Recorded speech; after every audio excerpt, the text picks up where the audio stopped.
also be televised. Mike Schopp and the Bulldog here. It is Football Monday, which continues into the playoffs. The game going to be on TV. The game Everything is on blacked TV. out everywhere. We're on TV. Kind of, yeah. I mean, geez. If we're on, then the bar everything's is on. very low. Very low. I mean, I didn't even get my makeup done today in time.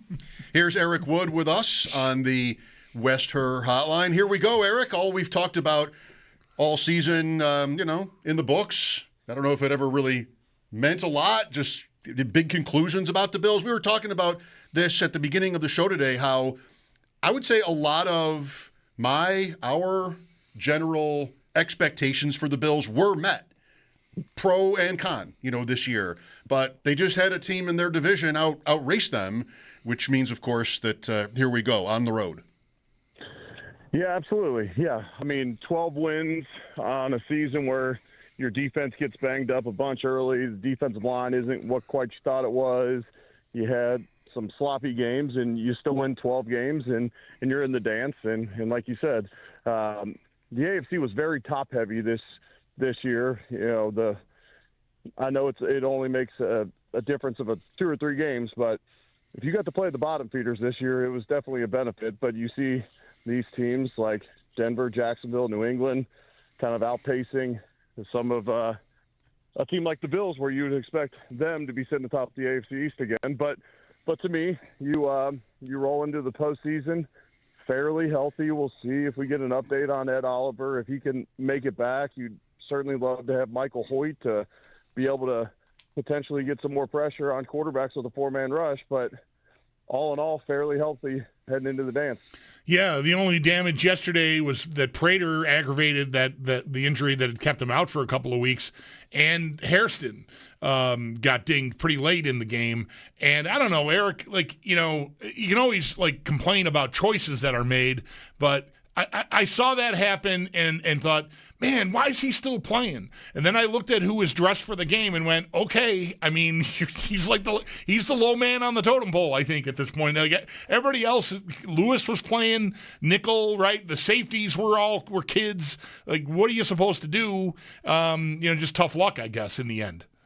Yeah, it's kind of like Osiris Torrance playing at right guard yesterday. Sometimes the young guy draws the short straw, but that's not always the case. But, with Hairston, just their numbers at cornerback right now, he needed to play a majority of that game. And, it's unfortunate he gets dinged up late, and hopefully it's not too bad. But we'll have to wait and see how this week plays out, because I think all of us are excited about, the speed element that he can bring. We all watched our defensive backfield get torched last year against Kansas City in our elimination game. So it's part of the reason why you go out and draft him in the first round. Right. Before we get too much into Jacksonville and what the matchup is, Eric, I'm just curious, how heavily were incentives around when you were playing? Were they as prevalent? I don't feel like we knew about them maybe as much as we know now. Now we go into a game, we got a list of all the guys on your team, and really any guy in the league you want to find out. You can probably find out what they're playing for, if anything, contractually. I'm wondering how that gets dealt with. Mike and I were talking on Friday about James Cook, right? He's got the rushing title. There's no incentive there other than the honor, right? And that the line wants it and he wants it, so they want to try to get it for him. At the same time, Bosa's got a sack incentive, and Shakir's got this or that, and we saw them get some stuff for Knox yesterday. But Bosa doesn't even dress. How I don't know. I guess it might be guy to guy, individual cases, whether guys would get chafed about that or not. But I just wonder how you can feel as a coach, it might be one of the hardest things you do all year, deciding who's going to get a chance to go for an extra $250,000 and who's going to have to be in a sweatsuit.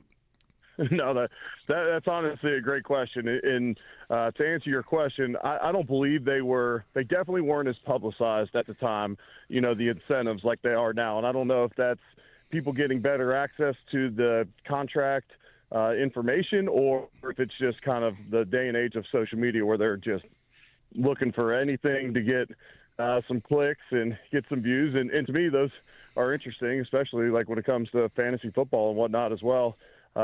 This might even be a better question for Schopp, dating back to when I was playing, whether those incentives were as publicized just based upon their fantasy implications. But No, it is tough because, you go into it yesterday and you're like, okay, Bosa has done a hamstring, he's done a wrist, we can't risk that, and you just got to go case by case in these situations, and it's a tough balance. I mean, they play James Cook for those first 2 carries. If he gets dinged up, which I know is unlikely with just 2 carries, but I mean, we are kicking ourselves for saying, just to say he got the rushing title. And so to me, it's a very delicate balance. I mean, last year against New England, we let James Cook get that touchdown to start the game, and Von Miller was out there playing to get a sack. And, it's all fun until you see someone get dinged up. How does Cook not have the rushing title in his contract? As much time as we spent on his contract. Right. I mean, he did well enough last year. You think maybe they would have thrown that in, but maybe it plays out differently if he had $1 million or something like that waiting for him. No, that's true. And those incentives are interesting. Like for offensive linemen, it's generally a playing time incentive. Whether it's game started or percentage of plays. You can get way into the nitty gritty when you come to skill positions, but I always like the incentives that were like, hey, come to 90% plus of the off season. Okay, I was going to be there anyways. Right. Like, please put that in. And then I believe anytime you do the incentives, it helps the team because I believe then that it becomes not likely to be earned money. It's maybe treated differently on the salary cap if you release a player or however that all shakes out. I know there's even additional purpose other than just saying, hey, we're going to make you go chase this carrot, and you get paid if you can hit these markers. With Eric Wood. So, Bills and Jaguars. Bulldog thinks Jacksonville is the best team in the AFC, if not the Bills. Like, this is the hardest matchup that was available to the Bills. I don't feel that way. I think Jacksonville looks like they're pretty solid overall, but I don't expect a team that's just going to, they don't have to blow the Bills off the field to vindicate Bulldog's opinion, but just look superior. So how do you feel about this opponent?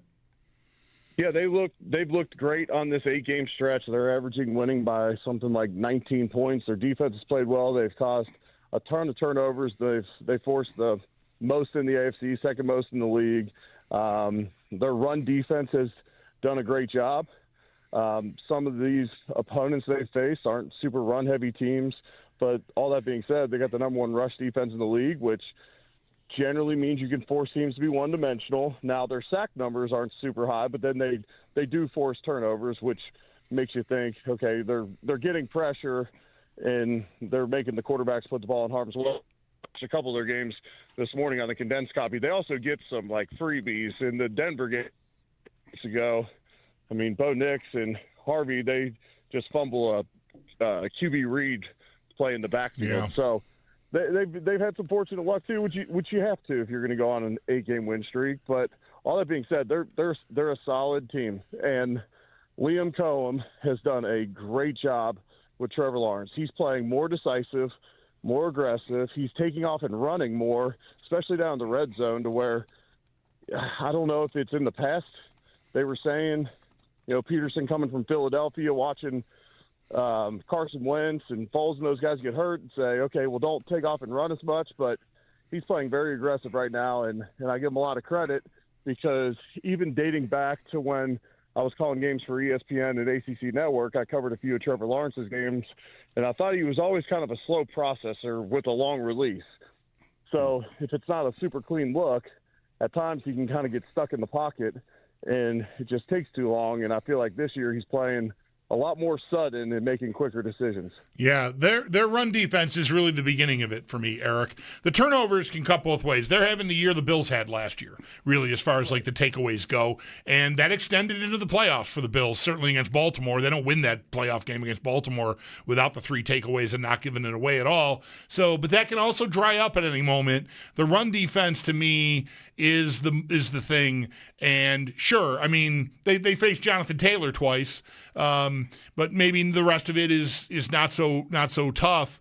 I just worry about the Bills. We've talked about it all year, not all year, but once it became evident that if the Bills' offense can't run early, that they have trouble pivoting effectively. It's not to say it never happened, right? Tampa was a game where they just threw it like crazy right from the start and everything worked. I just worry about their ability to get to a passing game quickly if the run game does not get established. Yeah, that's fair. And maybe early on in the game, them understanding that we have the number one rush offense, that we're going to try and establish the run. Maybe it's more play action early in the game to try and loosen them up a little bit and try and take advantage of some of their aggressiveness. And, I have a lot of confidence in this staff to understand that they're going to try and take the run game away, because right now, the Bills run the ball 50% of the time. They have, I believe, still have the highest first down run percentage in the league. So you have to sell out to stop the run. You're facing the league's leading rusher, who can just, when the Bills get their run game going, they can just beat you into a pulp where you have to try to take that away. And then it's, can we make the plays down the field in the pass game, whether that's, Kincaid, who looked good yesterday. Hopefully those couple weeks off gave him enough of a rest to be able to kind of ramp up into the playoffs and be a factor for this offense. And then indicative of who they didn't play yesterday, you got to get Shakir, Cooks, and Shavers going, because the indications based upon playing time yesterday are those are your top three receivers. With Eric Wood here on WGR, Mike Schopp and the Bulldog. The Jaguars have faced Josh Allen 4 times. So when maybe this is less, you would think so, less of a thing now because Allen has played for so long at this point. But that element of how just the unicorn element here, maybe the Bills blew out this team last year early in the season, but at least they have, some experience with him, and they have very little playoff experience as well. 2 seasons ago, the win over the Chargers from way behind, and then they lost in Kansas City. It's different questions, I guess, Eric, but I wonder what you think. Let's talk about the playoff experience. The Bills have a lot of it, and, a lot of it's good. we don't have Kansas City this year, as we know, so there isn't that particular matchup issue. Do you put much weight into a team that's been through the playoffs as often as the Bills have versus a Jacksonville team that's, or New England as well, if it comes to that down the road, new at it? I do think there's some to it, especially at the quarterback position. Look, I only played in one playoff game, but I will tell you that the speed of the game goes up. Not that you're saving plays throughout the year, but the game plans are so tightly dialed. And to me, if you have a veteran quarterback especially, that can help you start faster in games, is my opinion on that. And across the board, it can help you start faster as a team, just understanding and having felt those moments before in a win-or-go-home situation in the playoffs. And so I definitely think there is an experience element to it.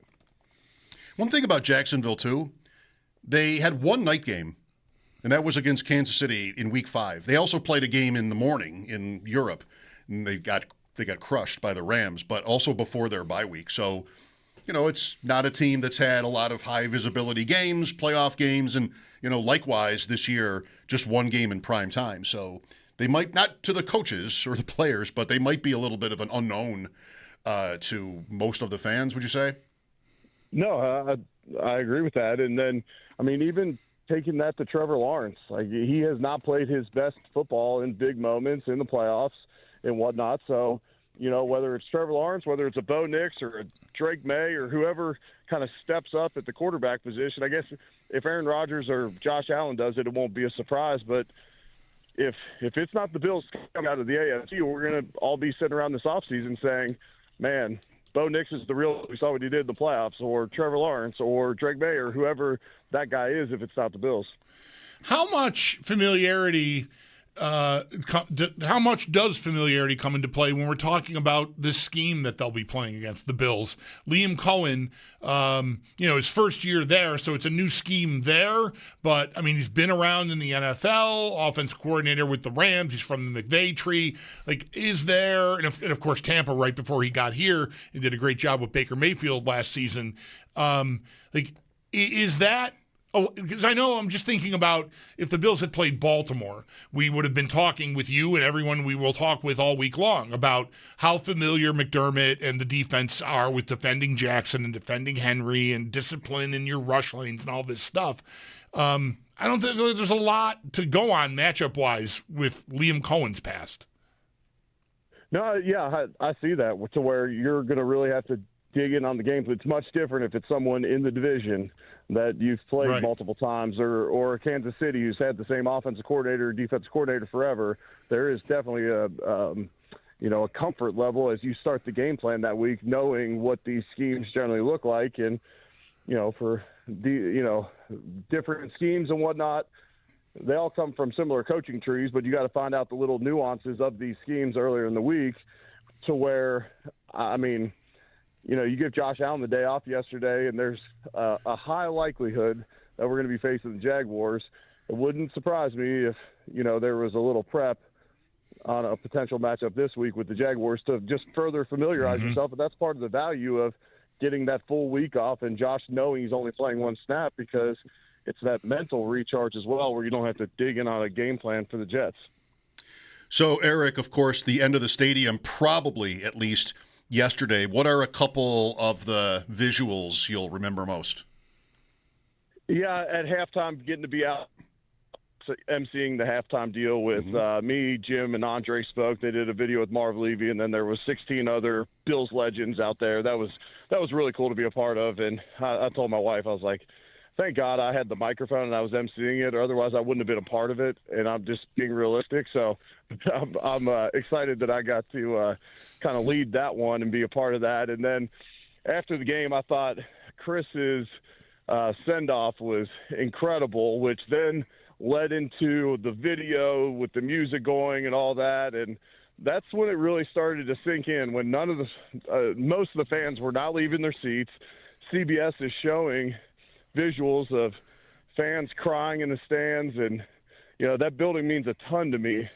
But I met countless people yesterday that had been either coming since 1973 or coming since the 70s, and even me working there for as long as I have, there's a lot of people there where that building just means so much to them, and the amount of time that they've spent with family and friends there, it was special. I went down on the field after the game with a few buddies and just kind of took it in and looked around and hung out with some people for a while. And I was telling them, growing up in Cincinnati, we went from old Riverfront Stadium to Paul Brown with the Bengals, and it didn't have the same feel. It was more just kind of excitement to get in this new venue, and there's plenty of excitement about moving across the street to the new stadium, but a lot of tears shed yesterday, just showing your appreciation there. Yeah, I'm glad you mentioned Chris's close to the broadcast. I texted him during postgame last night to tell him the same thing. I always hear, the role Mike and I play